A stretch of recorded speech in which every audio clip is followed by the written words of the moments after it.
안녕하세요. 법무법인 성지 파트너스입니다.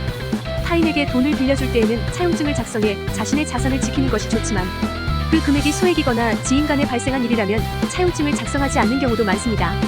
돈을 빌려간 상대방이 약속한 날짜에 맞추어 금액을 돌려준다면 문제가 되지 않으나 돈을 빌려준 후 돌려받지 못하는 경우도 허다한데요. 이처럼 지인에게 돈을 빌려주었으나 제대로 받지 못하고 있다면 법적인 절차를 고려해 보아야 합니다. 소액 채권 추심 빌려준 돈 고소하려면 어떻게 해야 하는지 알아보도록 하겠습니다. 상대방이 지속적으로 돈을 갚지 않고 있다면 대개 소송을 생각하게 됩니다. 그러나 소송하지 않고도 돈을 돌려받을 수 있는 방법이 있습니다. 바로 지급명령 신청을 하는 것입니다. 지급명령을 신청하기 전 상대방에게 내용 증명을 보내보시기 바랍니다. 내용 증명은 상대방에게 법적인 절차가 시작된다는 것을 고지할 수 있으며 추후 소송에서 증거로 활용하는 것도 가능합니다. 이때 내용 증명은 별도의 양식을 정하지 않고 있으므로 채무의 기간과 거래 횟수, 채무 금액 등의 내용을 구체적으로 작성하여 채무자에게 전달하면 됩니다. 지급명령 신청하는 방법. 지급명령은 급전의 지급을 목적으로 변론을 거치지 않고 채무자에게 채무 금액을 명한 것으로 소송에 비해 상대적으로 간단한 절차를 거치게 됩니다. 그렇다 보니 적은 금액으로 빠른 시일 내에 결과를 받아볼 수 있다는 것이 장점인데요. 지급명령 신청은 내용 증명 없이도 신청이 가능하며 당사자의 이름과 청구 취지, 청구 원인을 작성하여 법원에 제출하시면 됩니다. 접수 방법은 방문 접수, 우편 접수 및 전자소송 중 하나의 방법을 선택하면 됩니다.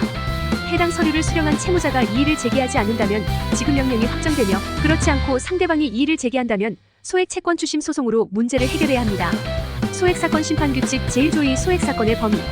법 제2조 제1항에 따른 소액사건은 제소한 때의 소송 목적의 값이 3천만 원을 초과하지 아니하는 금전 기타 대체물이나 유가증권의 일정한 수량의 지급을 목적으로 하는 제1심의 민사사건으로 한다.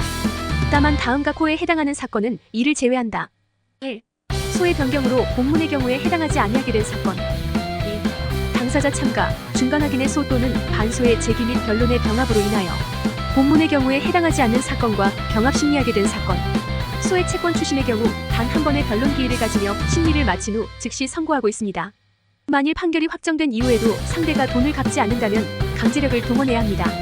강제 집행 전 상대방의 자산을 모른다면 상대방이 채무 금액을 돌려줄 수 있는 만큼 자산을 소유하고 있는지 파악하기 위해서는 재산 명시, 신청 또는 재산조회 신청을 통해 채무자의 재산을 확인해 볼 수 있습니다. 빌려준 돈 고소를 고민하고 있다면 위의 내용을 한번 숙지한 후 법률 상담을 진행해 보는 것을 권합니다. 간혹 소액 채권 추심을 조금 더 저렴한 금액으로 진행하고 싶은 마음에 불법적인 경로를 이용하는 분들도 있습니다. 물론 당연히 받아야 하는 돈인 것은 맞으나 그 방법이 위법이라면 오히려 본인이 법적인 처벌을 받게 될 수 있습니다. 따라서 소액이라 할지라도 그 절차를 원만하게 해결하고 싶다면 소액 채권 추심 초기부터 변호인의 조력을 받아 합법적인 방법으로 문제를 풀어나가 보시기 바랍니다.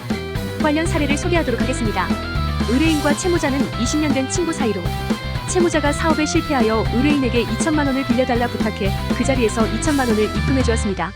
반드시 갚겠다는 말과 달리 몇 달이 지나도 빌린 돈을 전혀 변제해주지 않자 채권자인 의뢰인은 채무를 변제할 것을 요청하였습니다.